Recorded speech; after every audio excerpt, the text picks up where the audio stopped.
this is Foley, and you're watching Chanel in the City. Hey everyone, welcome back to another episode of Chanel in the City on iHeartRadio. I'm your host, Chanel Omari. And I have a truly special guest here today because he doesn't really do podcasts but his own. He's hilarious. He's an amazing stand-up comedian. He's been in the game forever. He's a very forever. 1952, I started. No, he's so handsome. He's adorable. He's charming. He's iconic. Hey, what are you talking about? He has a very popular podcast called Are You Garbage? Thank you. Which I want to know if I am. We're going to get to that soon. Okay. We know you are. No, I'm kidding. I am. With your amazing co-host, Kevin Ryan. Yes. Who's also really funny. Yes. And charming. Yes. Genius. Genius. Both of you are geniuses. There's a very great story behind this. It's very inspirational. I'm not even kidding. You make it sound like it's Blindside. I'm teasing everyone. I was like, they were in their cars, homeless. And then one day they were struggling comics. And boom, their podcast went up to #1. And now they're selling theaters. It's not #1. We're right there in the middle of the charts. We're not showing off. We're not falling behind. Excuse me, sir. You're filling out theaters with drunk wives and men and their fucking babies, okay? There was still some tickets available for that last show. Right, because you have a tour also coming up in January, right? It starts. When can they get tickets? You can get tickets now at areyougarbage.com. Okay, great. We're doing Toronto and Rochester in January. And then we're off for January and February, and then we hit the road again in March. We're heading down to Texas, and we're going to a lot of places. Tampa. It's going to be fun. Damn, you're gonna have a journey in America. I haven't visited anywhere but Florida, just so you know. I'm a Jew, so Jews only go to Florida and an island. That's all we do. We don't travel. But that's amazing. Like how do you decide the cities you go to? Like how did this become such a pop culture icon? Stop saying that. It's true. Pop culture and you're making me icon. laugh, but it's true. My nose is scratched from my brother's cat. You're calling me a pop icon. Look at how bad that is. I was telling him how like women in general, the audience will understand this, like women will not show up if they have a pimple, a little scratch. And I always tell them like, you have to be confident from within, you know? Well, I'm not, but men are also shallow. You would notice the scratch. You're like, no, I'm not. What happened? Tell us. Your cat scratched you? Well, I was at Jack Nicholson's house. My brother has a cat, George Washington. Shout out to him if you're watching. No hard feelings. And he's a good cat, and I love kitty cats. And he's usually really cool with me. And my nephew took him and held him like a little baby, and I wanted to do that. And I tried to do that, and he freaked out and turned around and swiped me with a right hook right on my nose. And it was gushing blood. And now I have a little scar, a little scratch. But I'm healing. I did everything I was supposed to do. My mom was there, and she always wanted to be a doctor. She managed a dental office. Of course, a nurture and oh my God. So she put butterflies on it and the iodine and all that stuff. And now I'm on a vitamin E regimen. So hopefully it heals up soon. Aloe vera is very good for you. Aloe vera? Yes. It really? heals everything. What? You know, like the Greek, have you ever seen My Big Fat Greek Wedding? Yeah, the Windex. The Windex. Yeah. So that's my dad. My dad's he's Middle Eastern. He's like, aloe vera. Aloe vera will cure everything. And it's true because it has organic vitamin E. Here's the thing with that. I've recently started to somewhat pay attention to my skincare routine. Ooh. Why? Because now you're famous? No. Shut up. I'm not famous. No. Look at these. These are coming in. No. I'm ready to get Botox or something. Same. Let's do it together. Get some fillers. Come in. Hello, everybody. Imagine. No, but so I do. I have a toner. I have marula oil. I have cocoa butter. I have this under eye cream. None of this shit really works. Right. It doesn't. It doesn't. It's all, you got to go to the doc. You got to go get it done. You got to get it done. I agree. Right? Is that how all the influencers look? Or it's the filters or they're getting it done? No. I have friends. They're getting it done. Yeah, you get it done a little bit. I'm going to get it done. I'm at the age. No, you 40. Don't. Stop it. I want to look like I'm 22 always. I just don't want to look like Steve Buscemi everywhere I go. Nothing against Buscemi, obviously. But I have to say, you still have a perfect nose. We always talk about this, that like if I got a nose job, I'd get Henry Foley's nose job. By the way, I didn't even welcome you. Welcome. Thank you. Henry H. Yes, Foley. Thank you very much, my love. Really, appreciate it. It's such an honor. I know you don't think of that. Shut up. But I want to talk I'm about happy this. to be here. Why are you so humble when you know like this this whole thing of Are You Garbage became really popular. Like, what started it? What made you want to do it? The podcast. Like, what happened? I don't know if it's humble or imposter syndrome or whatever it is, but no, Kevin and I both started comedy in Philly in around 2008. I think he started maybe a couple of years after me. And we were never, the chosen ones by any stretch of the imagination. So we really had to grind it out in Philly. And then we moved up here in 2013. Same situation. We grinded it out again. We had 2 podcasts that we did before this that were very funny, we thought, but, just nobody listened to it. And then during the pandemic, or right before the pandemic, we had played Are You Garbage together. What the podcast is, we sit down and interview comedians about how they grew up. Very lighthearted.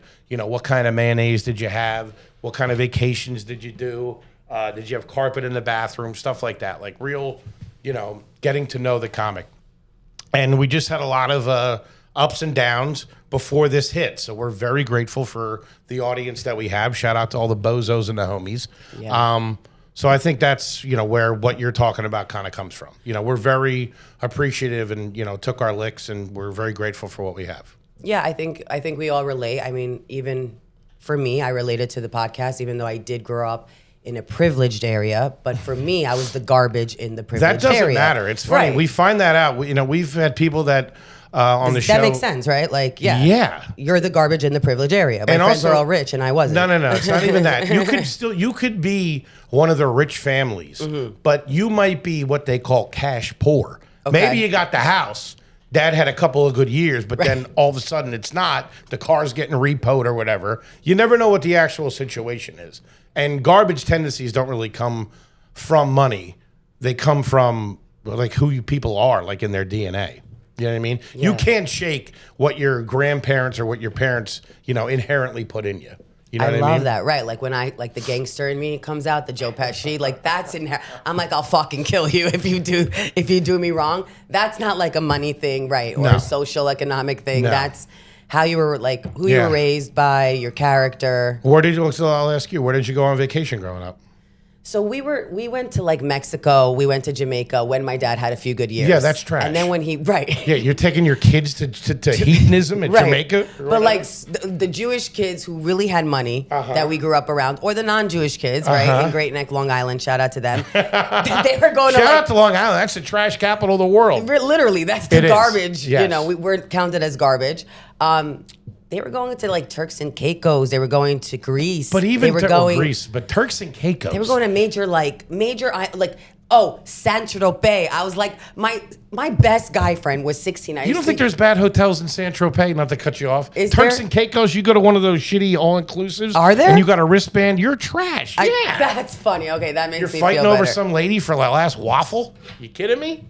At the buffet? We're all garbage. We were all, even the rich ones, right, that stayed in the villas and Saint-Tropez. My best friend was 16, and he'd go and take models with him. I'm like, you're 16 years old. You're not allowed to fly without a consent from your parents. Yes. This is how rich these kids were, though. So that's a big thing on the podcast. When did you? I'll ask you 2 questions to see where you're at. Boys, feel free. Yeah. When did you get your passport? How old were you? Ooh, if you went to Mexico, you're talking in Israeli, so I had work to do over there. Middle Eastern. I had to 14, 15. All my right. dad made me. Okay. Because of he had to be ready that if he had to fly from the fucking, so scared. If he had to get the fuck out of here, even though he's a citizen, he's like, you got to go. You got to get the passport. That's funny. Yeah, young age, I got it. Okay. Because I also went. They sent me to Israeli army. I went to You did? Yeah, boot camp at 16. There's an Israeli. Holy shit! To unspoil me. Man, they make you earn that Rumspringer, huh? Oh shit! Yeah. Is that what it's called when you go over it? No. Rumspringer? What's Rumspringer?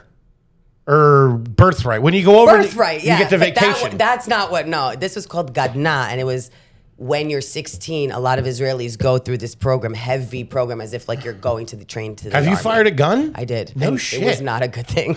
I kind of wish all my exes were there. Boom, boom, boom. It.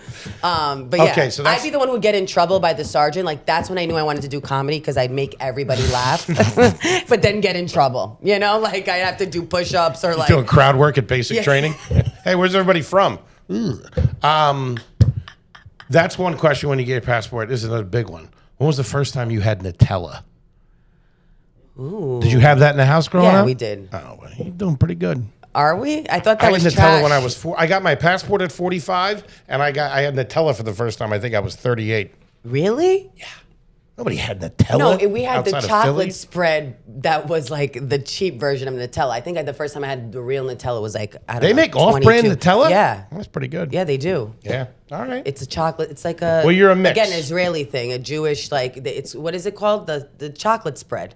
We have it on the matzah. You did? Yeah, well, you Wait a did, but minute. it wasn't Nutella. The During Jewish Passover, Jews- you're allowed to put Yeah. chocolate spread on the matzah? What the hell's everybody complaining about? Because it's not bread. I feel starving. I had, who's the company? Manischewitz? Yeah.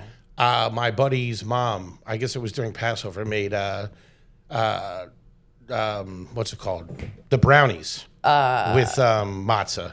It wasn't that bad. It's not that bad. Nah, it's all right. I mean, to starve in the desert for that long and You didn't have Nutella. Moses wasn't walking around with a thing of Nutella. imagine he was. He's like, I invented it. Now God gives Who's me got the grace. butter knife? That's funny. But that's so cool. You're right, because anyone can There's be garbage garbage. everywhere. There's Yeah. garbage everywhere. There's garbage everywhere. That's you what- could that's be a what rich son of a brings us bitch together. and be garbage. You know how many rich son of a bitch friends I had? I don't know why I like You're that not word. bitter about it.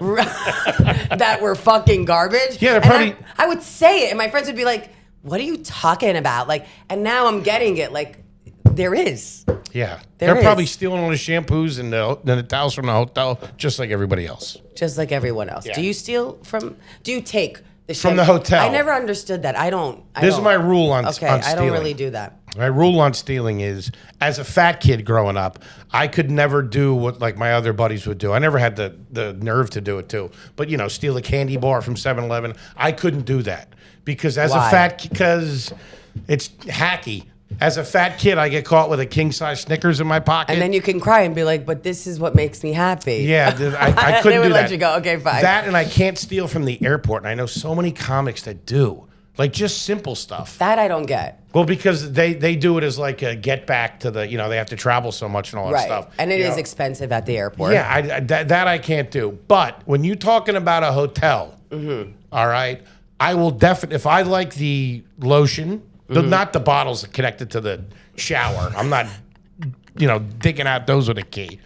But if they have a bottle of nice shampoo, if they have the lotion, the bars of soap that are in the box, I won't use them, and I'll throw one of those in my travel kit. Right. Why not? You paid so much money for that night. It's not even that. I just like it. I like it too. It's a gift. Yeah. But then I don't end up ever using it. So then do. I stopped. I'll bring it if we're on the road and we're staying in Right. an Airbnb. I have a nice little soap there, and then I just leave it there. Oh, that's nice. I was just at a hotel, and they had Marv's toothpaste. You know Marv's? Mm-hmm. I was taking that. Oh, that's Yeah, expensive. that's in my little shaving kit right now. I love. My favorite is Pronamel. It gives you the best breath. It really Sensodyne. helps. Sensodyne. Yeah. Yeah, Pronamel I Sensodyne. usually It's use. so good. I tell you what, that's another garbage thing. If you got bad teeth, throw a little Sensodyne on it. Is that- gives you like another 10 years? I should tell my ex. I don't know why, but a lot of my ex-boyfriends have no teeth. But we shouldn't talk Really? about that. Well, I'm missing. I'm missing two though. But Are like, you really? I just Now hide them. Yeah. No, I'm getting. Don't. a girl Did missing you teeth? ever? Did you ever? Oh my God! I can't believe I'm exposing. How this long to were you a kickboxer? That's crazy. I'm missing 3. I'm missing 2 back here and 1 here. Okay, but you can't see. No, I have bad teeth anyway. Like everybody calls me meth mouth and baked bean teeth because when I smile, it looks like I have no teeth, but they're just little baby teeth. And I Yeah. got fat lips.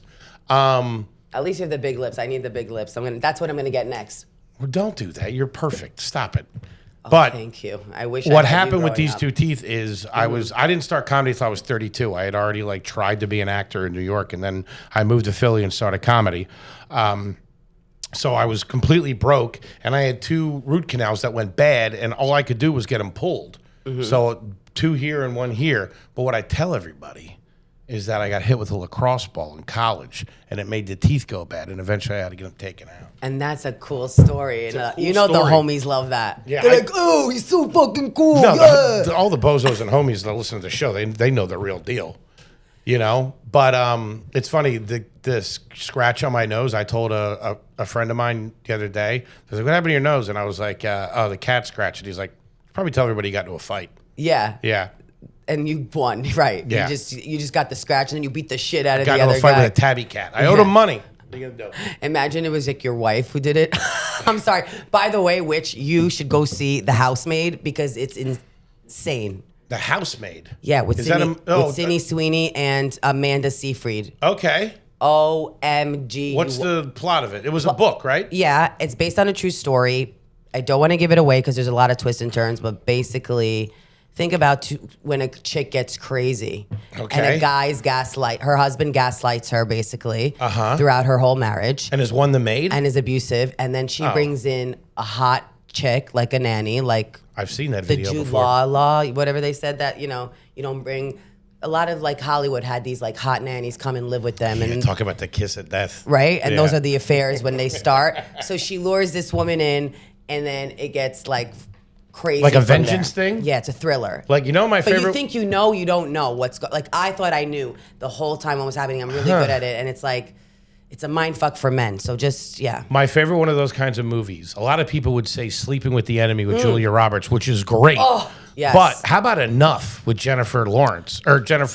Yes, She what a fucks great that guy movie. up. Yes. Trains and comes back. So in this movie, it has to do with that. Okay. The woman comes back, but why it reminds me of the scratch of your nose is that it's the gaslighting. Like imagine really your partner. I'm just saying in general, a partner really hurt you, and you're saying it was the kitty cat, or That's funny. It's like the whole. If I was getting beat up disguise, by if my you're getting- wife, yeah, right. that's the story. And the whole time Yeah. you're like, it's the cat. Yeah. That's part of the movie. We're raising Which is kind of gerbils. They fucked up. attacked me. Yeah. That's funny. But isn't that kind of fucked up that like you could be living with someone for so long or be with someone for so long and they could really lie and make you out to be someone? I think that's the scariest. That's scary The shit. Handmaid's, what's it called again?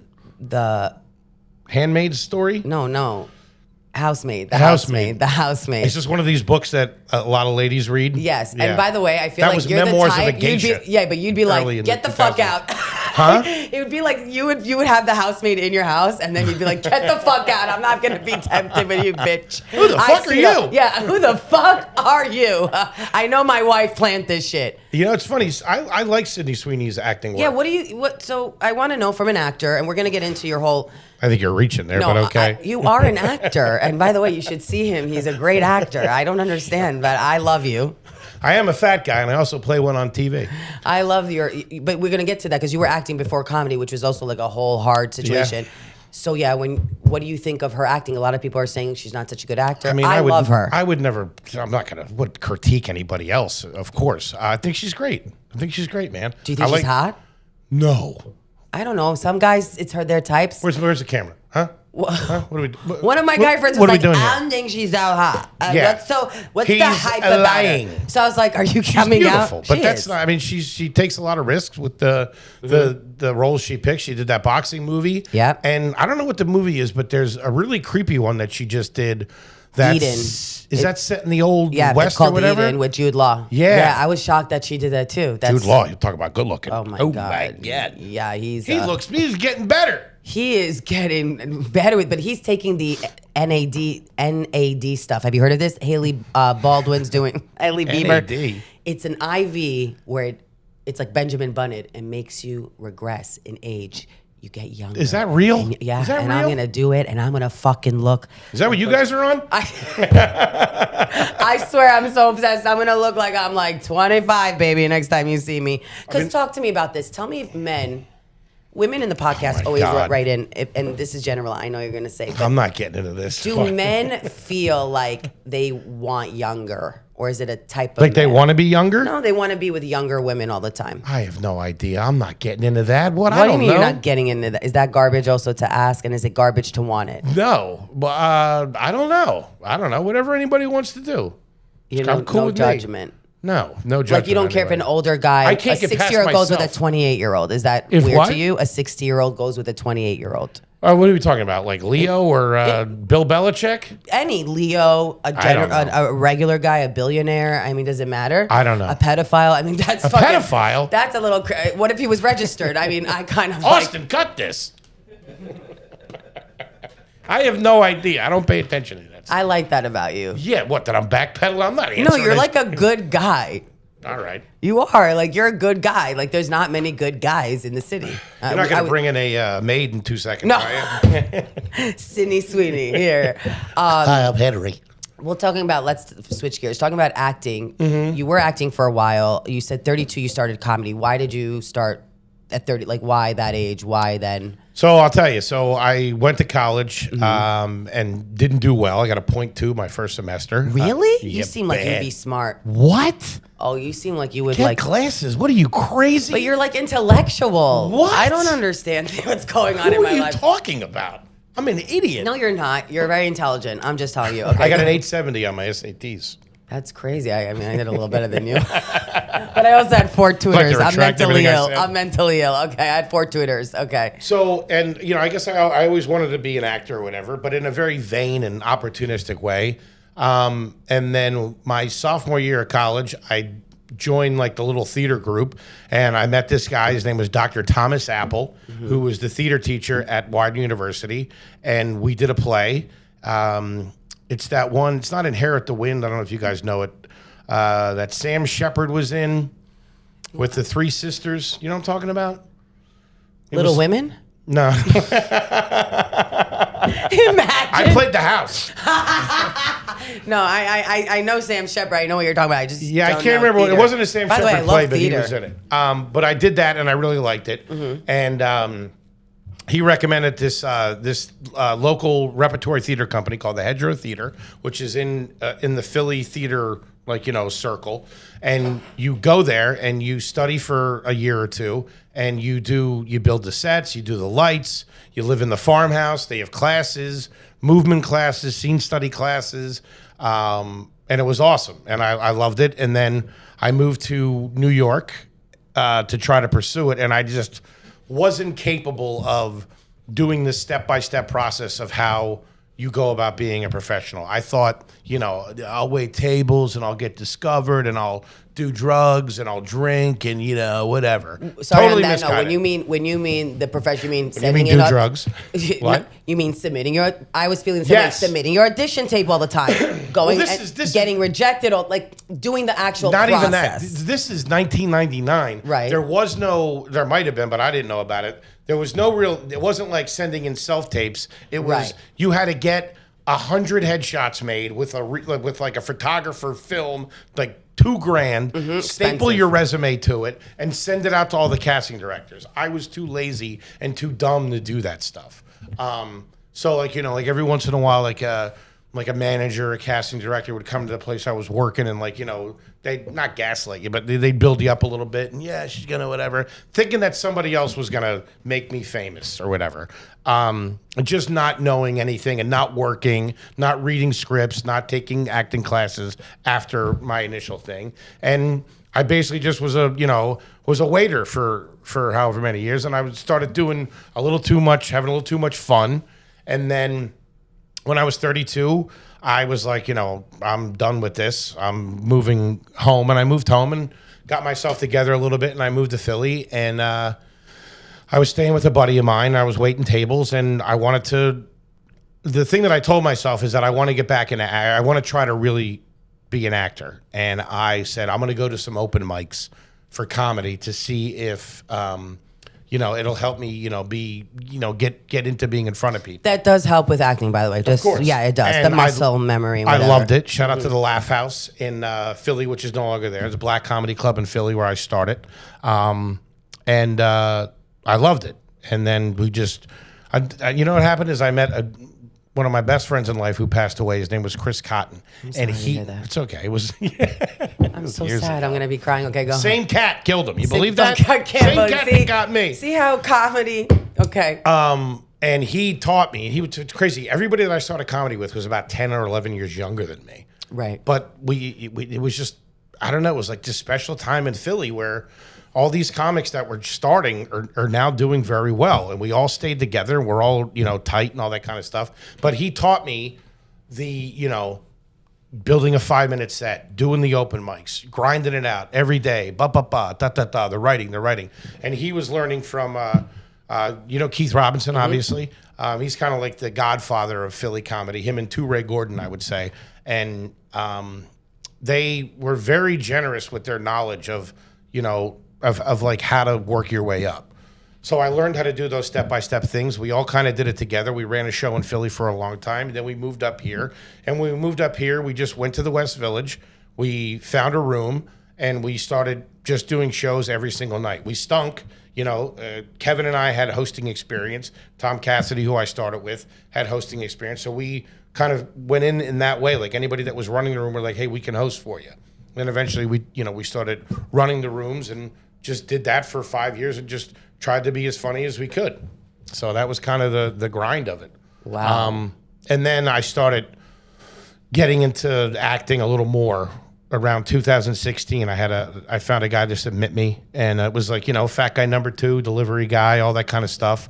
And it kind of progressed from there until the pandemic. And then the podcast took off, and, here we are. So that's it. That's an incredible story. No, I just want to say I'm waiting for mine. Look, I see. You're doing it. What are you talking about? I'm doing it like with 5 people listening, but it's okay. Meaning, people think you're overnight. You become an overnight sensation. They don't understand how hard it is to do comedy, or it's not about fame for us. Like for you, and we talked about this. It's about the art. It's about making people laugh. It's about getting better. Now it is, but not to cut you off, but that's what I didn't. Realize before? Not realize, but I was just an idiot. And, I want to be famous or whatever. But you do, we do, we want our art to be exposed and I know, to be known. Come on, that's like an idiot to say. That you don't want it? Come on. No. You know what I mean? 100%. I'm so grateful for the audience that we have, where we're at, 100%. 100%. And I think what that really is, that's a interpretation of what we want. What we really want is we want to feel connected, right? And we want to feel seen or whatever. Heard and seen, right? Yeah. No matter how many people are in the room. Yes, we want validation. Validation. From whatever childhood trauma that we all went through. Well, let's talk about that. Where do you think? No.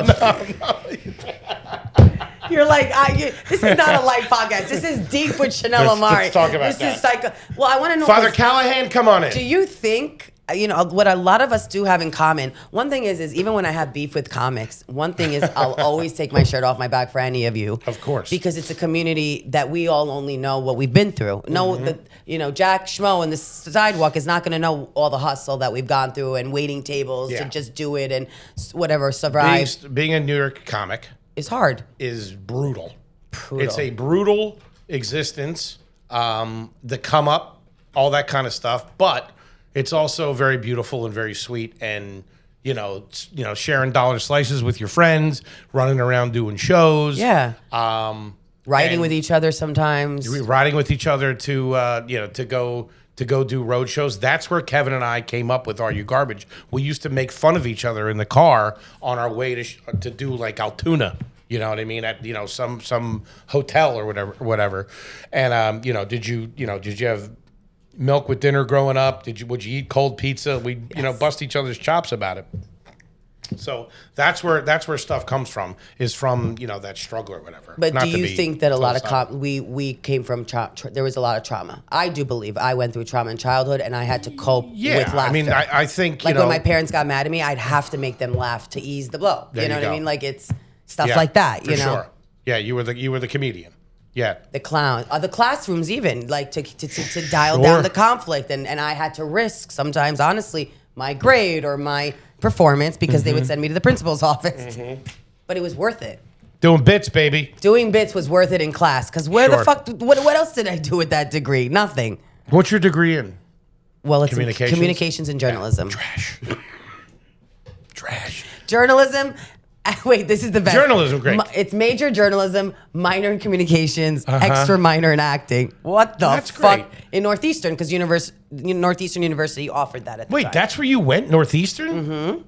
You look really shocked right now. That's like a super great school. It is a super great school, yeah. Oh, I'd take it all back. And then. I had 3.9 GPA. You did? Yeah, and I'm nowhere. You went to Northeastern? I have a cousin at the University of Chicago right now. Really? Yeah, that's a great school. Yeah. Cool. I was on wait list for that. Huh. The only reason I went to Northeastern was because I was community college. Me too. I was waitlisted everywhere. No, come on. No, it was because the program at the time, you can work 2 years out of the. You go for 4.5 years or 5 years. You work 2 years out of the whatever program, and I had like like really good Wait, internships. what's this program? In Northeastern, you get to like basically. You weren't like working in the cafeteria or anything. No, right? I like had a real job with Donnie Deutsch at his like television station. You don't know why does everyone say who Donnie? Donnie Deutsch is on CNN or Fox. Okay, he's a big advertiser guy. Okay, he had a show called The Big Idea with Donnie Deutsch. Oh my God, I remember that. Remember that? Yeah, The Big Idea with Donnie Deutsch, Janice Dickinson, and that's where I learned like how to book celebrities and interview them and all that shit. Gotcha. No, the reason I asked about the cafeteria is because. I played football in college, Division III. Nice. And they didn't give scholarships, but they gave grants and financial aid. And one of the things, I don't know if it was the financial aid or the grant, but I had to work at the school. So I would be like raking leaves as kids were going to class. No, I did Not work, great for the social life. Yeah, not great. I did work at the cafeteria, and because I did have to do financial aid, so you had to do that. But I would do I would do actually comedy. You were allowed to do comedy night at the cafeteria. Oh, nice. So instead of going to clubs, which is also not great for my social life, because I was friends with like the popular mean girls, and they're like, "Oh my God, you're going to do what? Comedy? You're not going to Aria with us?" And I'm like, "No, like I don't want to go to a club. Like I want to make that was my thing of knowing." Okay, this is my future. Like I already knew as a kid what I wanted to do. That's great. Yeah, I didn't really know. That's crazy because you seem like with all the steps, it seems like you knew what you were doing. Like you were going for. No, I'm an idiot. Well, you're not an idiot. Can we not say that? We don't say those words. We don't say those words. You're very smart. What did you ever get to a point in comedy where you're like, I want to give up. This is not working. I don't feel like because I had the luxury of that. I had nothing else that I would remotely be good at, especially being like a regular, like a normal human being. I was incapable of that. So for me, and I was also 32. So this was like I was in this. You know what I mean? And it also gave me a lot of cover to live the way that I really like to live, being, broke and, having roommates and, running around. It was a good excuse for me at 35, 38 for my parents to be like, what are you doing today? Comic, you know what I mean? It's how it is, you know what I mean? $75. Yeah, So my dad literally yelled at me the other day. He goes, I don't give a fuck about your comedy anymore. Get a fucking job. And I was like, it is a job, and you are fucking passive aggressive. I mean, he's saying that just to motivate you. You're doing great. No, but it is a job. That's the whole thing that bothers me when people say that, because we really struggle and we really work for it, and it's just like anything else. Like anything else, Yeah. It's a really hard job. I think people project a lot. I think people really want to be comedians, and they don't know how to do it, and so they're just like, get a real job. It's not paying. Mm-hmm. Did you ever have like financial issues with like not, how comedy? Well, you're a waiter, right? I'm just saying. Yeah. Right, but then how did you cope with that, knowing you had to go perform every night and then not getting paid? And I was poor. Right. You're like, that's how you deal with it. That's hard. You be broke. But that's hard. Yeah, by the way, I just want to share this with you in the audience. I never said this before because I think I grew up I was always like the down to earth around privileged people, but it's hard to admit that. It's hard to admit, like, I'm broke and I'm struggling. I mean, comics do that so Even well. Not in front. Some comics, I'm embarrassed, to be honest, because they have other jobs. They're making money in other ways. So sometimes when you don't... Yeah, but I mean, it's not like anybody's like a fucking neurosurgeon. Either... people are, working temp jobs. They're waiting tables. Right. They're bartending. They're walking dogs. There's no shame in that, right? No, like there's no... What? Not at all. I think maybe, well, for me, it was a little bit because I was 40 when I was doing it. But most people, when they start young, there's no shame. They have shame about it, right. because we're such, comics are very driven. Very. More so than, now more so than ever, I think, because there's so much that everybody could do on their own that you have to be so many different things, not just a comedian. But no, I have a cousin who is pursuing acting, and he's getting ready to make the move up to New York. And I just told him, I was like, listen, man, you have to understand something. I don't care how much money you got saved up. I don't care anything. You are going to be poor. You have to accept that. You are going to be broke. This is crazy. You're saying we had a conversation, me and my manager, about this artist. He does artwork, not like comedy or whatever, physical artist. And I had to have a conversation with him to tell him, first of all, you're going to have to pay a lot of people just to showcase your art. You're not even going to make that money. So forget about selling Now it. you sound like Donnie Deutsch. You sound like you're doing payola in the 80s. So don't even think that you're going to fucking cross me. But I'm saying these now, if younger you had like kids, 20 grand on you right now, I could see you getting into a gallery on the Lower East Side. Right, and then he was like, or I can be, or they'll come to me and be like, I can be a comedian better than you. And, I used to get it. It used to hurt me. Now I'm like, all right, try, because I know how hard it is. You don't listen to any of that. I think young people just think, oh, this is easy. This is social media. But when you want to be successful, my whole point is like, you got to put the work. Though. They some of them are. It. Some of them are handsome, and they're just like, or beautiful, and it's getting shout out to them. Thrown to them. I fucking hate that. Oh, what do you mean? Can't hate the game, you know what I mean? But it's become shallow. Comedy used to be different. When Rodney Dangerfield, Robin Williams, it wasn't about shallowness. Now it's about 25-year-olds with crop tops. Sorry to say, but it is, and I don't think it's real comedy. He doesn't want to partake in this. I mean, do you think that? I mean, do you there's think always going to be different? Do you think it changed? I mean, I'm not that great of a student of comedy. I think the way that I look at it is, this is what's in front of us. This is where we are. I'm grateful to be in it. Right. And you just, you do your thing. You know what I mean? You don't worry about what's going on around you. You do you. And usually the longer the grind, the longer that you're doing well. Does that make sense? It does. And there's plenty of people that maybe get lucky in the beginning of their career, and then they have to knuckle back down and they figure it out and they do their thing.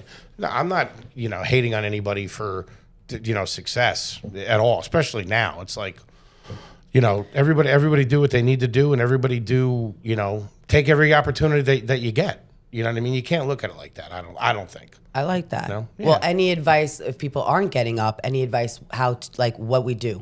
You want advice from me? Yeah, of course. All right, I'll give you advice. You get up everywhere. There's a dollar slice place down on Bleecker Street called Percy's. Okay. It's one of the best slices of pizza in New York City. And if you want real pizza, you go to Christie's Pizza out there in Greenpoint, Brooklyn.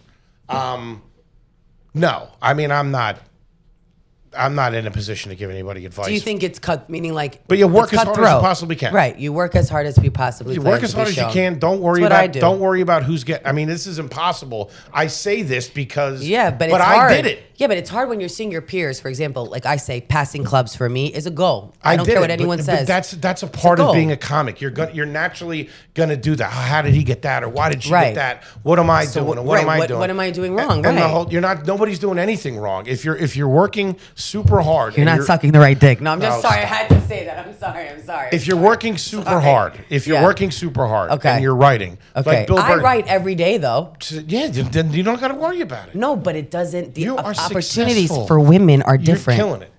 I'm homeless. No, you're not. I'm on house. I look over your back. Are you? I am. What do you mean? What happened to the apartment? We got in a fight. The manager he threw me out, and I punched him in the face. No, you didn't. I said, "You motherfucker, you better fucking meet me in the parking lot." Does that turn you on? Turn me on. What? No, I'm just saying in general. Men just hate when I act like that. I'm just like, no, I'm not unhoused. Don't let me in. I'm not unhoused. Thank God I have an apartment. What I'm saying is, as a comedian, I know what you're saying. I struggle as a female comedian. I'm also a Jew, and there is a lot of anti-Semitism. I know it's not your department in terms of to speak on, and it's not political. It's more so.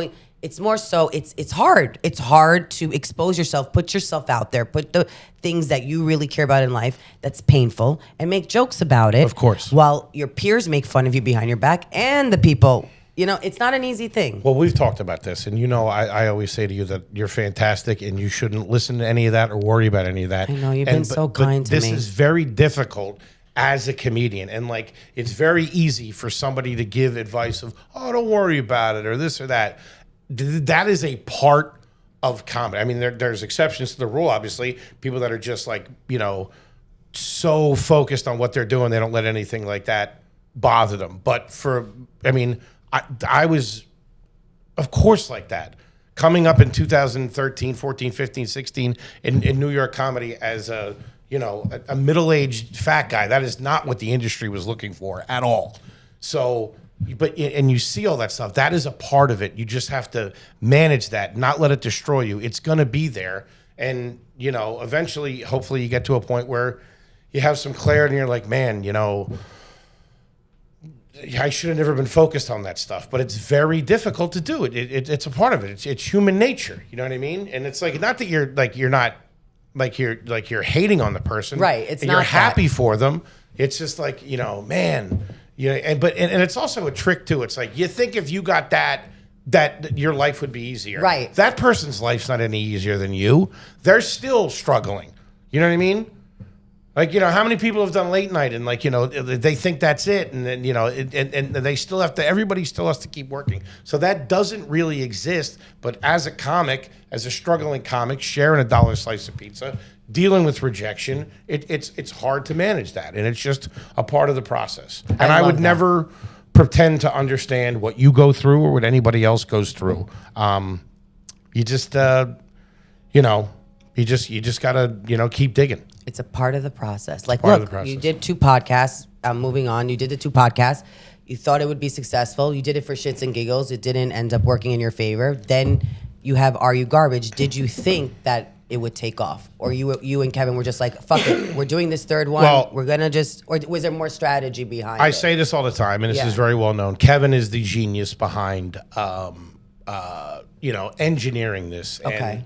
And he took a lot of time and, focused on, how to get this out there because, we both believed in what we had. So what it really came down to us is just something as simple as Are You Garbage? That title, okay, took us 12 years to get to, as far as having it stripped down to the absolute essence of who we are, which is garbage. You know what I mean? And not saying it in a negative way. Or, no, right. Not at all. Like, that's what we do. That's what we talk about. We're 2 kids from the suburbs, from Philly. Like, these are the things we talk about. Like the nuance of frozen pizza. You know what I mean? Why Hellman's mayonnaise is better than Miracle Whip. Like that is what we got to. We got down to that essence of us. And that's where you want to focus. You want to get down to the essence of yourself. And sometimes, sometimes you'll have a joke that, in your head, you understand it, but when you articulate it, they don't get it. Yes. For example, so I have a thing about getting married older. Okay, getting married as an older person. Mm-hmm. And I was writing with a friend of mine, and he's like, you should change it to getting married later in life. Because when you say older, it doesn't really come across. You know what I mean? I get that. But in my head, why isn't it coming across? So you have to get what's in your head to meet what's going out. And that's kind of where we got with AYG, was that true essence of ourselves, and we were communicating it properly, going outward. Does that make sense? It makes a lot of sense. I think it's also incredible how you build a community with that. Best fans in the world. It's like there's such great fans, and like you're selling out theaters and they're cheering for you. I mean, that's everyone's dream, We're packing out theaters. You're packing out. I mean, right? You're packing out theaters. Yeah, selling them out sometimes. I want the secret, but we can't get all the secrets. I mean, they're loyal though, right? Like what? Because people say to me, they come to me, they're like, "How do you pack?" This is the funniest thing. Excuse me, as if I know. How do you pack out a room? First of all, I've done it maybe once. I don't do it like the way Giggly Squad has done it. Are You Garbage? There's certain podcasts. Girls We Shout Fucked. out to Hannah Berner. We Fucked. Yeah. Shout out to Hannah Berner. Shout out to Corinne Fisher and Christina Hutchinson. Of They course. worked really hard. And they were, But similar things is like now they're meaning it's like, how do you do it? There's no answer though. There's more like your fans have to be loyal, I think, to do it. Yeah, and then I did that. I think that'll. Don't fucking touch me. No, I'm kidding. I take a right hook. I'm all scratched up. I'm kidding. That comes. That comes. And does that come with everyone though? No, I don't know. And honestly, you're Right. asking the wrong guy of the two. It's listen, I'm an idiot. I don't know. But were you shocked to be like, oh my God, so many people are From showing the response up for us? that we got from it in the beginning, yes, we were very grateful, very humbled by it, and very appreciative that it connected with people. Yes, and you brought up Corinne and Christina. Mm-hmm. They were early. They blew up very early as far as the podcasting game. They really showed a lot of people, and they don't get enough credit for what they did. They were But yeah, they were the pioneers. I say they're right. The pioneers of 100%, podcasting especially in New York. in New York Yes. at the heist. Yes, I remember when we finally got on there, when we finally did their pot, we were like so pumped and excited. Yeah. And they're both super amazing and super hardworking and super talented. Super talented. And I love how they have a mind of their own, and they're just they've been good friends. And look at that. Amazing. That's a great example. Guys we fucked. Right. You know what I mean? That bang, you know. It's what draws people, right. Draws It's people not even in. just the title, but it's the essence of it. You know what people are going to be talking about, relationships and all that kind of stuff. And it's relatable. Very. It's all real. I mean, people Shout out want to them. Shout out to them. I love them so much. Let me tell you something. I would say Tell me something. There's very few people who've been very kind to me in the industry because it's a very cutthroat industry. And I got to say, shout out to them. Corinne Fisher, Christina Hutchinson, they're real women. They really are for women. They're not a fake. Listen. There's a lot of fake. They're like, I am there for you. I will stand by you. You're the same way. You're the same on stage as off stage. So I tell people, invest in people who are genuinely the same on and off. Robert Kelly, Yeah. the legendary comedian, Yes, Robert Kelly. very funny. And also another pioneer. Yeah. You know what, dude? Told us a long time ago. He said the industry is who you surround yourself with. Ooh. Okay. And another quote, what Joey Diaz says: if you have, three motherfuckers, you could take over the world. You know what I mean? That's all you need. You don't need everybody to love you. You just need loyal, hardworking friends that have your back around you, and that's it. I love that and believe. So don't worry about what who's being nice or whatever. You got your squad, and that's all you need. Right. And when your squad gets on top, everyone's going to come to you. Yeah. And comedy is a lot. Well, everything is like high school. Not that we're on top. Middle of the charts. Well, doing well. You're Thank on you. top. Shut up. Stop But saying like that. I saw the charts, like I see the keep telling data. It's like he's gaslighting me. I on know his, I'm not. Don't on use his- that word. I don't do that. On his own data. I do though. feel bad. I told you to shut up like 6 times. You're like, shut the fuck up. Shut up. I love when a man We tells can't me. take compliments. Is that weird? I love when a man tells me. Women do. We love when a man tells us to shut up, Oh but my we God. don't. Is that weird though? No, Like we're I don't psycho. know. We're just bipolar. But We anyway. all are. My hair's all messed up. I love your hair. 10 rounds. Mental health. Let's talk about that. Okay. Mental health. You're traveling. You're doing a lot. You're meeting fans. You're sharing your energy. Yeah. How do you cope with that? Like, because you always have to be on. Is that hard? No, that's not. I mean, mental health. That's a form of therapy for me. Like I said, we have such a strong connection with our audience, and we love them so much. That is the best feeling when we do meet and greets after the show and stuff like that, and get to meet everybody. And they say what we mean to them, and we tell them right back what they mean to us. But my mental health journey started. Maybe like a year and a half ago, I started going to therapy. It was maybe about a year or two after my dad passed away, which was very traumatic on me. We were very close. So sorry to hear that. That's okay. I appreciate that. And I never really processed it right and all that kind of stuff. It was like one of those things where like the little stuff you can talk about, but this was so big that I just blocked it out and just kept moving.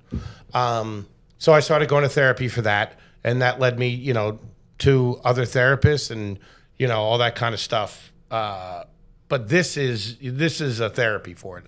This is a treatment. You know what I mean? Is, doing what we do. An outlet, yeah. Yeah. I can't remember who it was, but said, we don't have to do this. We get to do this, which is so true. Like we get to do this right now. We're sitting here. Look at us. Look how lucky we are. Look at how lucky we are. This morning I prayed to God and I was grateful. Not to be nerdy, I was like, thank you. Like I'm lucky. Yeah. I'm lucky to have really talented friends who are funny and are willing to share their time with me and talk to me and guide me sometimes. You need friends, you need people that you can trust, especially in this industry. You know what I mean? Of course. And I want to know everything about you. I'm like, I want to pick your brain. He's like, I love the dark evil side of you that comes out you a little love bit. that, right? Yeah. It does come. My sister tells Yeah. me that all the time. She's like, you're a She's fucking it's monster. great that we're doing this because there's a lot of snakes out there in the grass. Like, Jesus Christ. Have a cup of decaf, lady. 3 shot of espressos. By the way, I needed my Starbucks today, but Dunkin' will always do. If you want to sponsor us, Dunkin' Donuts. Fuck let's that go, shit. Dunkin'. Dunkin' Donuts. But yeah, I wanted to also ask you, has there ever been, not to be negative, but somebody in your career that made you feel like you're never going to make it acting in comedy where you're not, now you're like, sticking, and now they come back and they're like, I knew you were always going to make it. There's so many of them that probably didn't even know it, or it was just something that I had in my head. Oh, this guy doesn't like me. Fuck this guy. And then you spend time with him. You're like, that guy's pretty good. He's a good guy. So yes, of course, yeah. I mean, there's lists in the back of your head, but without them, maybe it wouldn't have worked as hard. You know what I mean? I've always been driven by negative reinforcement, and I know that's terrible to say, but same. That's something that worked for me for a time. It no longer serves me, as they say, and it eats you alive. But again, a lot of that is just how we see it. You know what I mean? Like, oh, this guy snubbed me or whatever. It's like this guy didn't even know that. I'm bad with that. Like I have 9 wars going on in my head, and people don't even know that they're in them. Same, right? Which is bad. That's all bad. That's all bad news. Let it go. It doesn't matter. But yes, of course, yeah. Being told I couldn't do something. I remember it was just something as simple as, and Kevin would make fun of me if he was here because I always somehow bring up my high school sports accomplishments in conversation. Real glory days, Foley. But I remember our wrestling program at high school was very, very tough, and Pennsylvania wrestling is very, very competitive. And I remember when I was a freshman, my dad and my brother jokingly saying, "Oh, you're never going to make it." Jokingly, you know what I mean? But as a little, I'm sitting there eating dinner. Yeah, I'll show them. And that drove me to do it, which I misinterpreted, took negatively, and, it served me then. But doesn't serve us now. Well, it's like my mom. Well, I'm opening up. It's like my mom, my Jewish Yenta mom. She'd be like, "You're never gonna do it. You're never gonna be an actress. Just shut up and get married to a billionaire." That's what they're supposed to say, right? Though. So it drives me the negative you articulated, or my ex-boyfriends who would be like, "You just have big boobs. You're not gonna make it." And I'm like, "Shut the fuck up. I'm gonna make it." So these are things that like. Not just mine, like women in general or men, like your significant other will tell you, "Oh, you're not going to make it," or this, or my employer. One producer told me, "Give it up already. It's been 15 years. You're not making it." And she did the show with me. She believed in me one time. Once upon a time, she believed in me, and now it's like, you're not going to make it. So those are the things that make me feel like, oh, I'm going to fucking show you. Yeah. That's the spin. That's the crazy me. I'm going to show you. When somebody says that to you, you know what they're talking about? They're talking about themselves. Are they, though? Yes, they are. But those are the Nobody fucking knows. But those are the ones on top, which is interesting. The comics that are really successful that I love are the ones that were always nice to me when I was an open micer. Right. Like just great people. Right. Andrew Schultz being the best one. I remember he came down and did and he was already killing it at the time. This is, I don't know, 12, 13 years ago. He did our show in Philly, and then when I saw him a year later in New York, he's like, "Yeah, I met you in Philly." The sweetest guy ever. He treats everybody the same. He's fantastic. Those are the guys those are the people that you want to look up to. You know what I mean? So like you too. Sure. My water's empty. You're very. You can have mine. You're very nice and kind, but you're right. Those are the ones you want, and also those are the. It's funny. Like I had Kevin Bacon on, and it's like the What? Yeah. The Baconator? The Baconator. And you're calling me an icon? You had Kevin Bacon? So nice. You're not a bad looking man, Mr. Garrison. Yeah, he's so like down to earth. And JFK. But those are the guys, like, they've been around, they've been successful. They don't have to prove anything to anyone. They're not jealous. There's something about you guys being around, right, and being nice. Those are the ones you want to be around. Well, in the comedy podcast community, I have to be honest. Yeah. Was the first time in my career where everybody that was bigger were so generous to us and had this ideology that high tides raise all ships. Everybody was very supportive. Ari Shafir, I remember saying this. He's like, I'm where I'm at. I do this podcast. That podcast gets bigger, and then later on, I could go on that podcast to promote stuff. It's a very good community of people that want to see everybody succeed. Yeah, and you mentioned Kevin Bacon. Yes, we had Rob Lowe on the show. That's same so exact cool. way. Right. Same. Really? It's like you can see it. I can see why you're where you are because you're such a genuine person and you're awesome. Yeah. Talk to us like we were friends in high school. Yeah, that's the key to success. Like, you know, I'm not gonna shit. I'm not. Bacon. Yeah, he should be on your podcast too. You'd have fun with him. I'd love to have Bacon. You'd have fun with him. I can hook it up. He's hilarious. He's so nice. You know, my one aunt. He's like, well, this comedy thing. I'm digging it. You know, he loves the because you know he does. I'm like, you're a comedic fucking drama actor. What are you talking about? For a long time, it was a big lore in my family that my one aunt taught his sister how to dance. Really? I don't think she did. Yeah, but he's from from a big Philly. family. Yeah, he's from Philly. He's from Philly, and I used to remember He hearing loves his that. Well, you roots. know, Sheila taught his sister how to dance. They would use that to get into restaurants and shit. That's hilarious. And you know what? He's also really fucking loyal, like as a husband to Kira, like just always about her. That's a Hollywood couple. I'm like, oh, okay, there could be true love. And, Of course. Yeah, of course. And commitment Of course. eventually. But whatever, I'm single as a bee, so we'll see. Okay, you're so- Anyone out there? I love when you slip in. I love it. Anyone out there? My basement's open. Your basement? Yeah, I have a joke like, you know, all my ex-boyfriends are in my basement. Oh, that's Because I funny. can't keep a man more than a minute Oh, besides in stop my that. basement. Stop that. Like, you don't know. You know me so well. It's very hard for me. I don't know. It's very... Maybe You're I have, amazing. Thank you. You're welcome. Tell everyone that. I will. She's Everyone, amazing. I'm amazing. No. She's amazing. Thank you. You're amazing. Also keeps cutting me off the camera. I know. He's like the... You're live switching? Look at We're you. live I like switching. it. It's quite the setup we got here. I love it. What's any heroes of yours, comedians that you looked up to that you wanted to be like? Oh, I was going to say The Mandalorian. Shout out to him. I watch that show all the time. I mean, of course, heroes in comedy. Well, you know, being in this and you know getting to work with my heroes are the guys that are genuine and that have been amazing to us and are the people that they are all the time. Top one, Bert Kreischer, amazing. Everything that guy's done. He's so great to younger comics that you know he takes with them. He gives them opportunities. You know, Tom Segura, Tim Dillon, Schultze, as I mentioned. Those are great, right? Yeah, they're great. You know, comedically, I mean, you know, I was a kid when Delirious came out and watching Eddie Murphy I got to watch Eddie Murphy. HBO.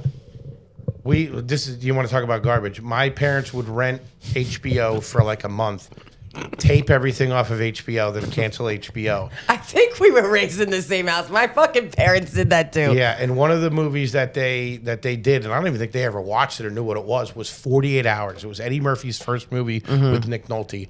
I watched it way too young, but I must have watched that 1,000 times. And it is such... I don't know if there's been a movie made like that since then. I think Lethal Weapon, you know, like they came close to it. But I remember being... And then you find out he was 19 or 21 when he did it. That was his first movie. It's like, what? So Eddie Murphy, obviously, was big him. with me. I love him. Bruce Willis, me and my mom. I was a big 90s and 80s dramatic series junkie because my dad traveled for work, so it would be me, my mom, my brother. My brother was very focused and disciplined, so he would go to bed at like 9 o'clock, and me and my mom would watch Moonlighting, Dynasty, Falcon Crest, all those shows, and Moonlighting was my favorite thing. So guys like that, guys like... Michael Keaton, obviously. So Mr. great. Mom was big. The Golden Girls were huge with me. B. Arthur is one of my favorite performers of all time. I just thought she drove that show and it was so good. And I so much in Golden Girls, I wanted to be their nephew or their cousin that went and stayed there for the summer. Oh, you would be great. I love not in the show, just in reality. But I love them together. I love the show. I love their the furniture in that house. I bet you the dinners were awesome. Going to play bingo with them would probably be awesome because I did that with my aunt. Shout out to Aunt Mary Catherine. And you know I was thinking about this the other day for some reason over the break. You know who my favorite actor is right now? And it goes back and forth. Like sometimes it's Denzel, sometimes it's, you know, whatever. Laurie Metcalf. Such a good... It's because I've been rewatching Roseanne. It's crazy. She's really good. How she's amazing. Good and she's underestimated. she is. Well, she won an Oscar for something. She won a For Lady Bird? Lady Bird. Did she win for that? She did. She won finally, which is years and years and years. She was fantastic. She right now, because She's in another movie on Netflix. I forget, but she plays a junk. She's fantastic. She's crazy good. Fantastic. Crazy. Yeah, crazy good. And I've been watching Roseanne, which that was also. We consistently consumed that in our house. We loved Roseanne because that was one of the first times that Married with Children, you got to really see, a family that wasn't doing that great. Right. You know what I mean? Which was awesome. Garbage families. No, I'm just 100%. saying, like me too. I was watching that. Yeah. Yes. Yeah. And even though my mom said you can't watch because I was 9, and I guess it was like salacious TV. yeah, Roseanne would also be on there. I remember seeing Roseanne on the Tonight Show because I would stay up late and I'd watch Johnny Carson. And when we would come to where we eventually moved to in Philly, we would go and stay with my aunt Mary, and her daughter lived with my Uncle Mike. The daughter wasn't married, my Aunt Kathy, so they had their own room. So I would sleep in there, and I'd sleep on the floor between the two of them, and the lighting would be perfect, and we'd watch Johnny Carson together. Those comics that I saw on that really, really would hit me. Seeing Seinfeld on there, seeing Gary Shandling on there, seeing Roseanne on there, Rodney Dangerfield, Kathleen Madigan too. Killer. I saw her later, but man, what a murderer. That's nice. Yeah, you picked some female comics, which is great. Oh my God, we're gonna go into this now. No, we're not. No, we're not. Is there a thing between? Well, a lot of people. I don't think. Do you feel that way? No, I don't think like it's a boys' club. It's a. I don't think that anymore. I think there's a lot of female comedians that are great, and I think they're just comics like male comics. I mean, there's just. I would listen. But you don't think it's harder for women? Would you say it's harder for women? Oh my God! I just turned in the 60s. I'm like. I would never. I'm Diane. Sorry. Would you say it's harder for women? Because I'm telling you. And you're like, wait, are you making me tell me? Mr. Foley, were you at Diddy's house? Yeah. What? I don't even know the guy. I swear. Did you use baby oil? I have in the past. Same. I love it. What was the crime about that? I don't know. I'm not ready to cut this. No, I know why. He put drugs in the baby oil. Forget it. Let's move on. Okay, that's what. did? He put drugs to make you Jesus sleepy, Christ. and then he could caress you. Okay. I remember baby oil as a kid. It's a lot of work to You do. put that shit on in the shower. It's a goddamn fucking fall risk. I know. But your skin looked really good and olivey. It's crazy. It does. Yeah. You know what I've come across now is they got these soap oils for the shower. The shower gel moisturizer. Love those. You just got to be careful because you'll kill yourself in there. You got to wear sneakers in the shower when you got those things on.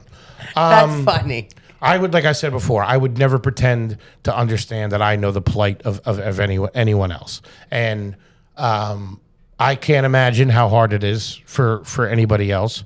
And, that's kind of the way I look at it. Right. I'm sure it's incredibly difficult.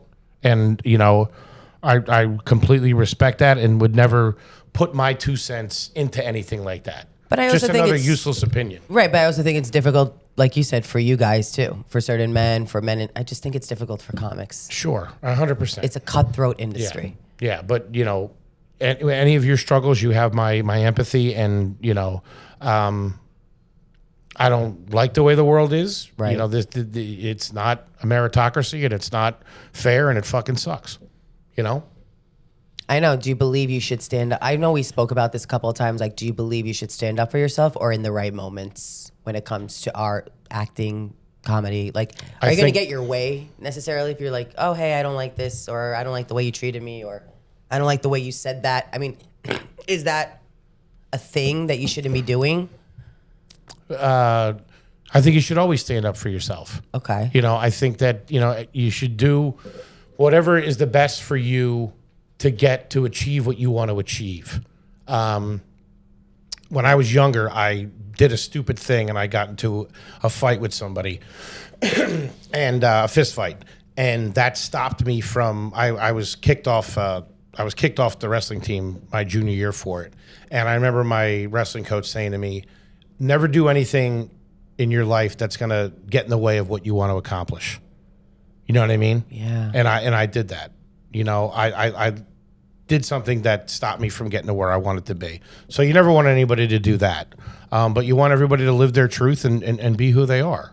Sure. That's a great lesson. For sure. That's where you have to pick and choose your battles. That's a great lesson. Yeah, you pick and choose your battle. I mean, obviously, if anybody's blatantly disrespecting you, yeah, fucking. Right, but there's times where you can also like knock it off your shoulder and like, who cares? 100%. Yeah. You know? I mean, that's what well-adjusted people would do. I'd probably lose it. I mean, we're talking about me here. I mean, yeah, Listen, like when someone calls you a hack. You and I have talked as friends. Yeah, and you've been a really good friend, by the way. You really have been a good friend to me. And, I'll say it again. I think you're fantastic. I think you just do you, and you don't worry about what anybody else says or what anybody else does. And I know that's easier said than done. Thank you. But it helps. It helps coming from people you respect, and I like that. Who? Respect me? Yeah, I respect you a lot. What? Yeah, I have a lot of respect. My God, look at how bad that's going. Wait, I love it though. This is like now your signature. You're gonna be like, you don't mess with me, bitch. I got scratched by a. You tell all the cats out there. Imagine you're telling the story and the guys think it's like a mob guy like named Cat. And you're like, no, it's an actual fucking. It's a little tabby cat named George Washington. So this is why I don't like cats. My cousin, long story short, she had a cat.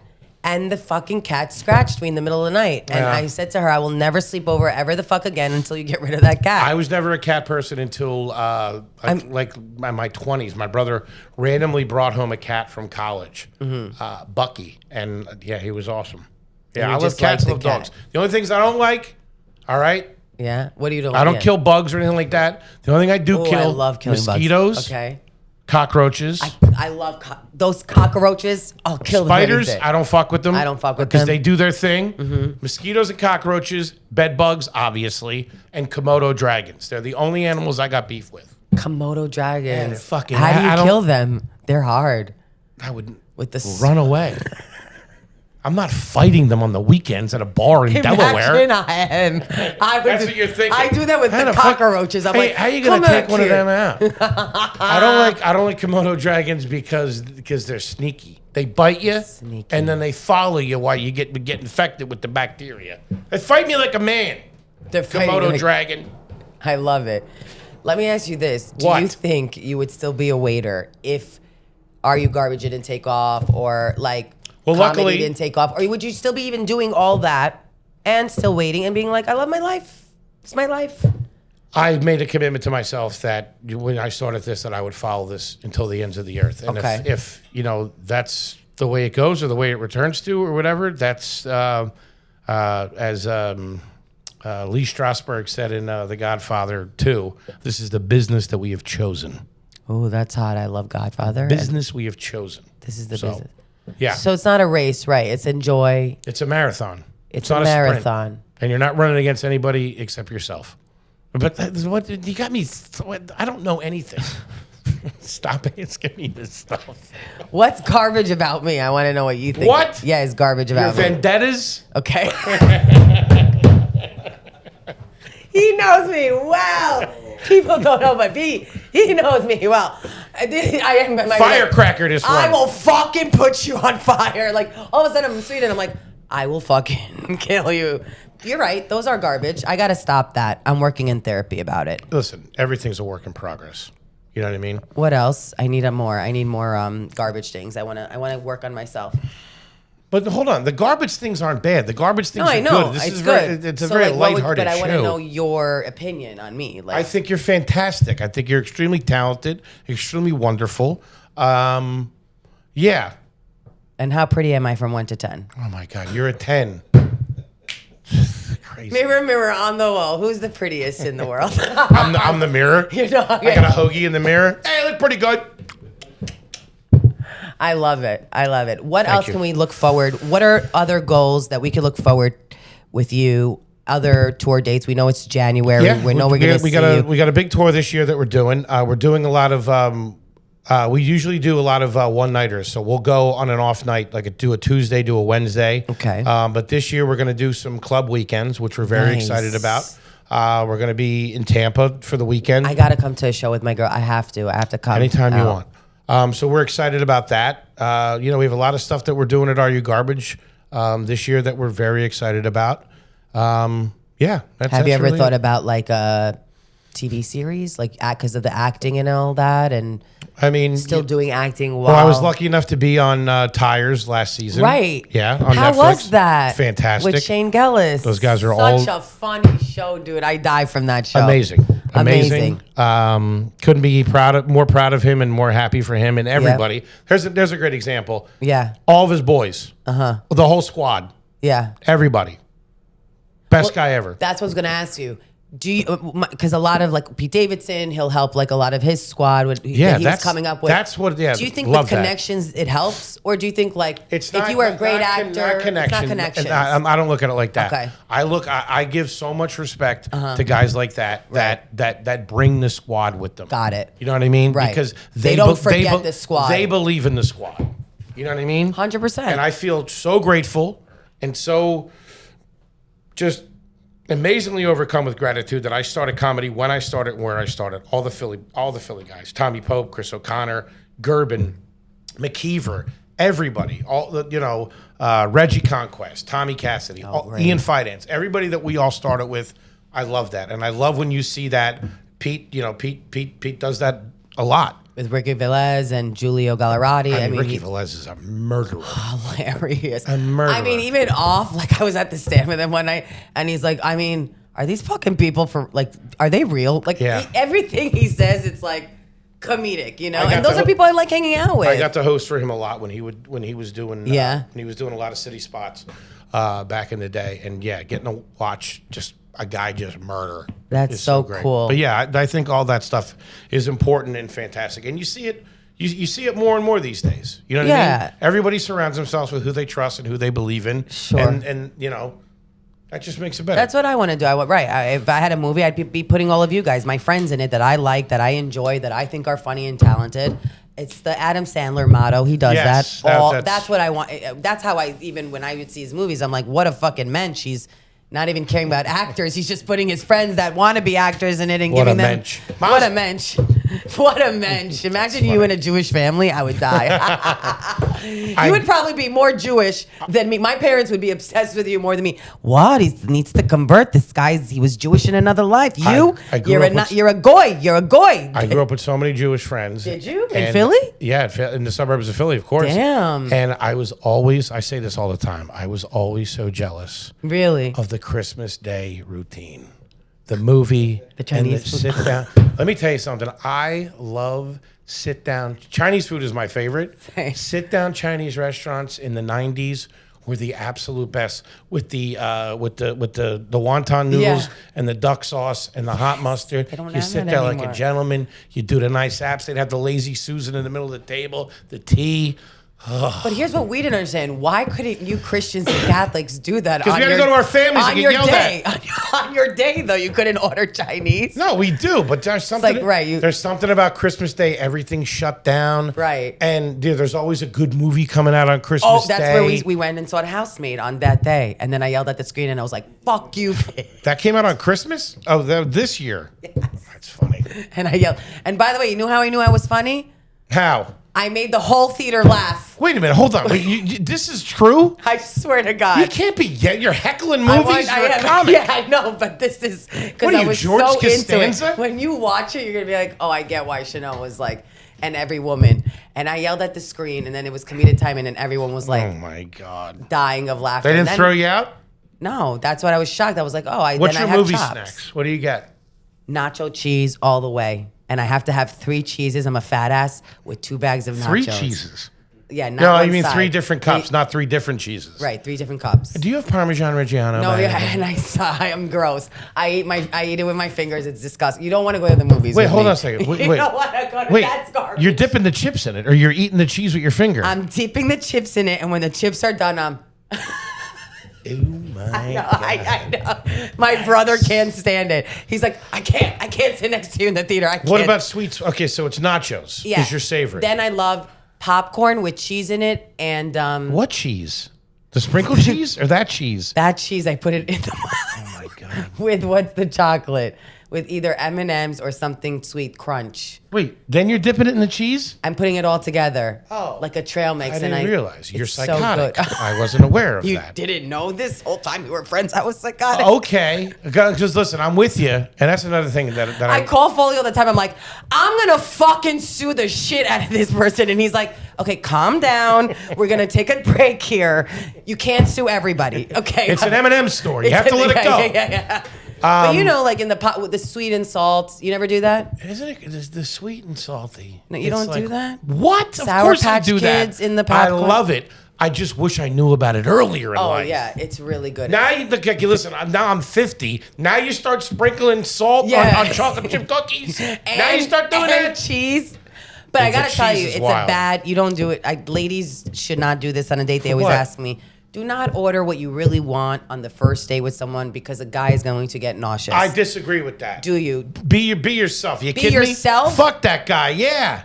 Fuck that guy. Well, that's why I'm still single because Take I'm a eating walk. nachos with fucking cheese. And Take a walk. Eating my fingers. Because if it's the right guy, he's going to be like, damn, that's a great thing. Really? If it's the right guy, would he? I swear to God, that's such bullshit. The right guy would be like, listen, honey. Oh, this is what this movie's about. It's You're going to wash your hands after this, right? Right. You better wash your hands and listen. Do one chip at a time so they don't hear you crunch on it. Stop it. Fuck that guy. One guy actually in the theater asked me, can you please stop crunching so hard? Jesus. I said to him, Were you on a date with him or somebody no, behind it was you? like a random guy. Oh, I'm bad with that. I said, you better fucking shut your mouth. I because- start opening those bag of nerds at the wrong the time when nerds. it's silent and you just And you're eating it, yeah. and you don't get embarrassed. Of course I get embarrassed, but it's in the dark and nobody can see me. Still going to theaters. I feel like it's hard for comics to see movies. I'm generalizing it. I don't know. It's hard for me to just go to. I love them, Generalizing? You? No. but it's hard to see a movie. I think don't we know. look at things through a different lens. You know what I mean? Well, because the movie I just recently saw was Is This Thing On? How's that? Is it great? No, it was bad, and I'm very disappointed by Bradley Cooper. I'm sorry. Really? Because it wasn't about real comedy, even though they put things in the cellar. They captured things at the cellar. Okay. It wasn't like, first of all, it was a love story more, and I wanted more twists and turns. I wanted to see him struggle more as a comic. I wanted to see him get rejected by the seller. Not like, oh, you're up in 5 minutes at the cellar. Like, it wasn't the comedy that we're used to. It was just. Well, don't you think it'd be pretty hard to show in a 2-hour movie the 10-year grind of a comedian? You could, a little bit. A little bit of it? And You I couldn't haven't- just put a little bit of it in? I havened seen it yet. I'm hopeful for it. I love Bradley Cooper. And I I do. love I Will loved. I Arnett. was hopeful. I was very disappointed. I yelled at the screen. You're down another. How many movies you see? I saw 3 in one. Did you sneak into the other 2? What? Did you sneak into the other 2? No, I actually paid.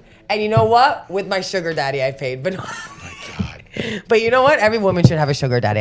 I do think so. Okay. It's easy. Also, no, they shouldn't. It's not ethical. But also, I do want to see Marty Supreme Yeah. with Yeah. Timothy Chalamet. Do you want to see any of those movies? Do you Yeah. like movies? Do you like going to theaters? Do I like movies? What am I, an alien? What do you like? You like going outside? Huh? Yeah.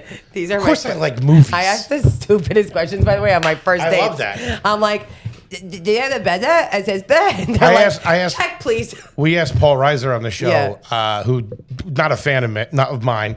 He just didn't really get it, which I understand. He's worth $100 million. He's from old Hollywood. But I asked him, I was like, "You dance at weddings?" And he goes, "Do I dance at weddings?" Like, you ask a lot of stupid questions.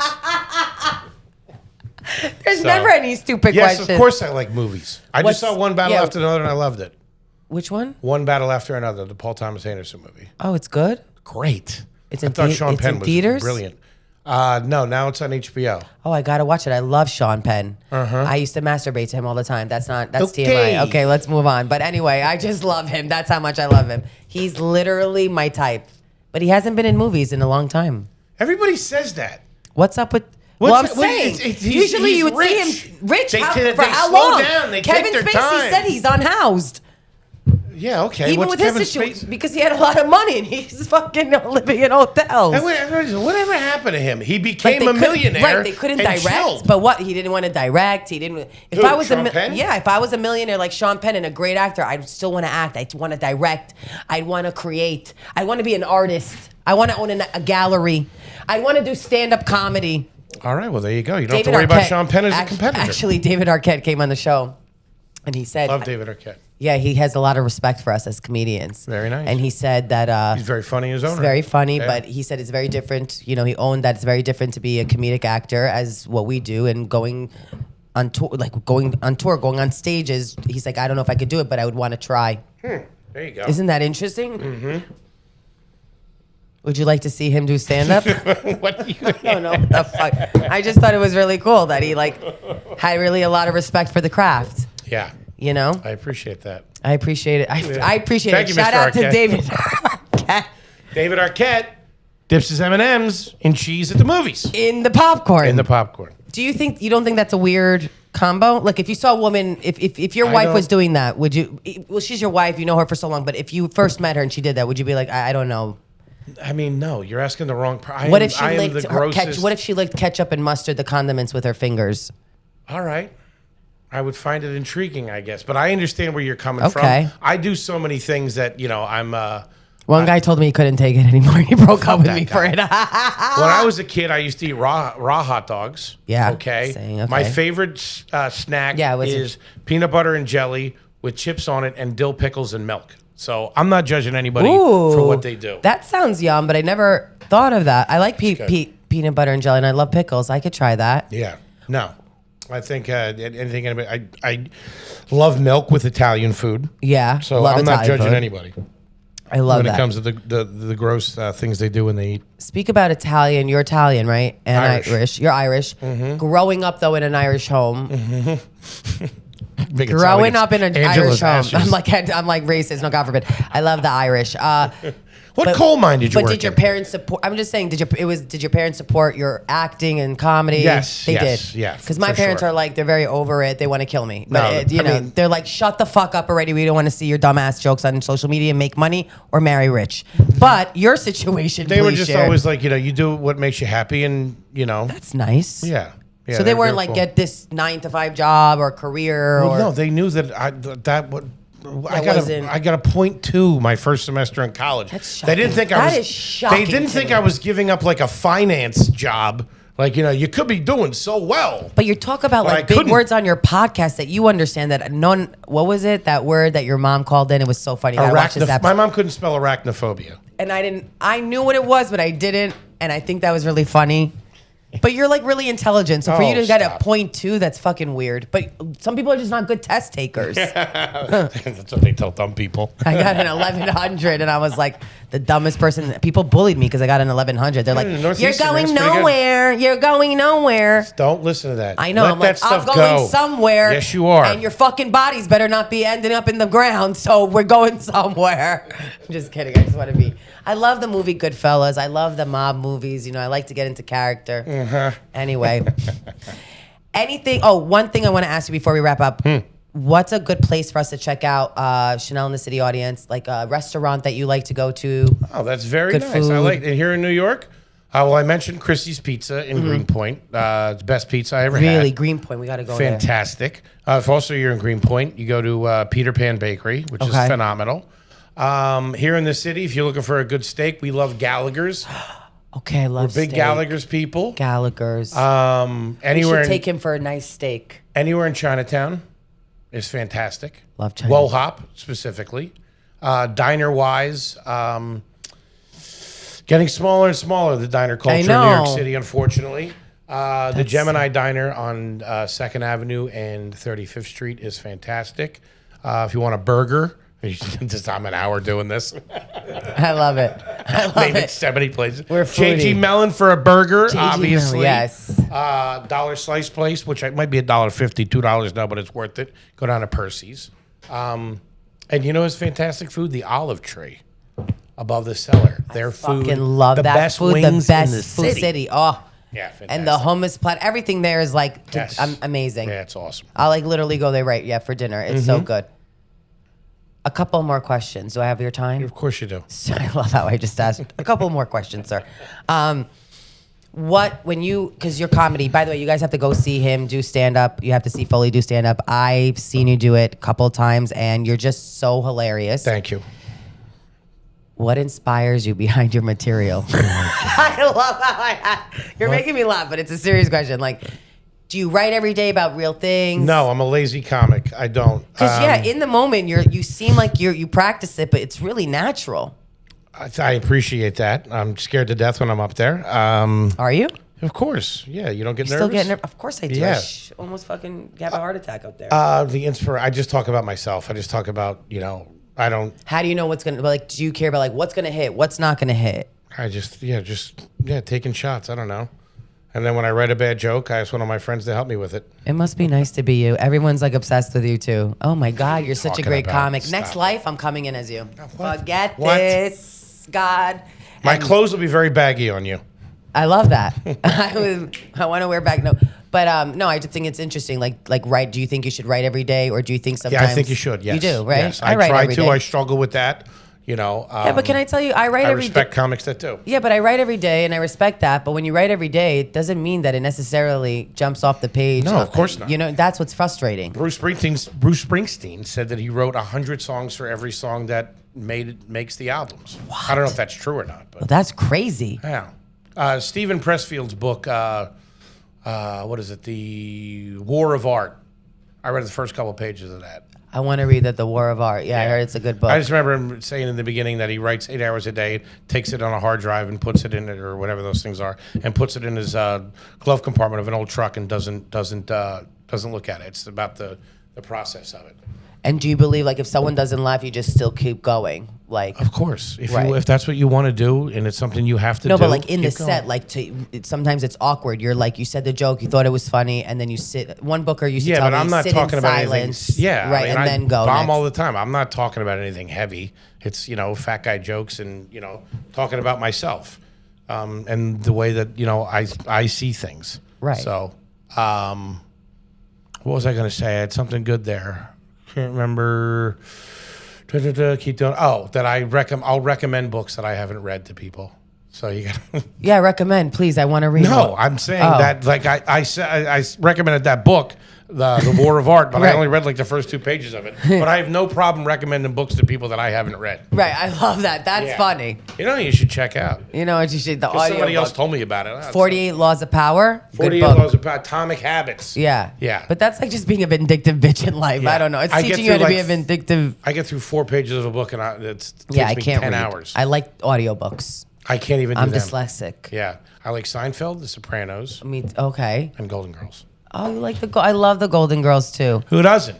Who's someone you would want on your podcast that you haven't had yet, or someone you'd want to work with in comedy that you haven't? I don't know if I'd look at it like that. When we started, we always wanted Paul Rudd for some reason. We just feel like Paul Rudd would be a good fit. Yeah, he's hilarious. Yeah. He would be so great with you guys. Yeah. I feel like you could get him. Excuse me. Right? Thank you. We're manifesting. Paul Rudd. Manifested. And my dad, if I could have my dad on the podcast. Oh, but you can spiritually. Why don't you do the Ouija board with someone? What, are you nuts? Like I'm Irish Catholic. We don't mess around with that stuff. Jews don't either, but you can talk still. What, are you crazy? Oh my God. Irish Catholics and Jews are very similar. I didn't know that. We're all similar. We're all similar, huh? Yeah. We're all human fucking beings that are garbage, waiting to be someone big. One day you're going to see me unhoused with someone's blanket Will on you me. stop? I'm just kidding. You're a beautiful person. You're a beautiful person. Is there anything you want to share with the audience about you? Thank you for having me, and I appreciate it so much. Anything else more? How long has it Paying been? for the studio here. Yeah, how long has it been? Are we good on time? We're good on time. He has to leave, right? But tour dates. So Yeah. please go see. First of all, check out the podcast. I check it out all the time. I love it. Thank it's a you. highlight of my day. Thank you. Makes me laugh. You and Kevin are great. Thank you. I love that you and Kevin are friends for so long and you grew up together. You had each He's other's the best. back. Really, the fact that you have each other's back, that's Guy saved my important. life. Yeah, he did, didn't sure, he? yeah. I'm sure you saved his life too. I don't know. I drive him crazy all the time. I can't imagine that. Yes, you do. You drive me crazy. No, I'm kidding. But go watch the podcast. It's on Spotify, YouTube, any podcast platforms, twice a week. All of them. Yeah, twice a week. We drop on Sundays or Mondays and Thursdays. Mondays and Thursdays. Yeah, YouTube comes out 7 o'clock the day before. So Gotta be 7 consistent. o'clock on Wednesdays and 7 o'clock on Sundays. Okay. And would you say that the key to success for podcasting is being consistent? I would say that consistency is very important. Consistency is very important. Of course, in anything. in anything. Well, I'm shit out of luck. Anyway, so we're moving on. Where can they follow you on social? Social media, H Foley Comedy on Instagram and Twitter, and Are You Garbage on everything. Any stand-up, where can they find you doing just solo stand-up? Kevin and I both have half hours on our YouTube page, on the Are You Garbage YouTube page. Amazing. That we recorded last year or the year before. Awesome. Yeah. Any people to look forward to opening up for you, or do you not have that on your shows? On your No, roads? we do. We You have Tom Cassidy. By the way, shout out to Tom Cassidy. I Love Tommy C. fucking love him. Yeah. Hilarious, humble too, like you. One of the greats. Yes. Love him. Fantastic. Colin Chamberlain, Sam Rubinoff. Nice. Only men, got it. You're not my feminist. God. Go on. Chanel Omari one day, go on. That's it. That's it. I love That's that. the squad. No, I love how that. No, I love how we give you guys shit. But you know what the truth is you don't What? owe anyone. No, it doesn't have to be female comic or male comic. It's like those are your boys that happen to be funny and they're opening up for you. Yes. Okay, And I'm they gonna put come. up with me. What if I crashed? Would you laugh? If you crashed, what? Just your show. What, started heckling me like the poor people in the movie theater? Have you escorted out by security? And I'd take I your can't popcorn believe from you. I wasn't escorted out. Yeah. Because he knows I was gonna fight them. I could beat the shit. I could beat the shit out of security guards. Let me That's tell what you want to be focused on. No. Fighting security guards. Yeah, that's what I want to do for Some the rest kid of my trying to pay life. his way through college at an AMC. You're funny. Henry Foley, everyone. That name. I love the name. I love you. I have so much love for you. Thank you. I have much love for you as well. Thank you for doing this podcast. Thank you for having me. I appreciate everybody. I really appreciate it.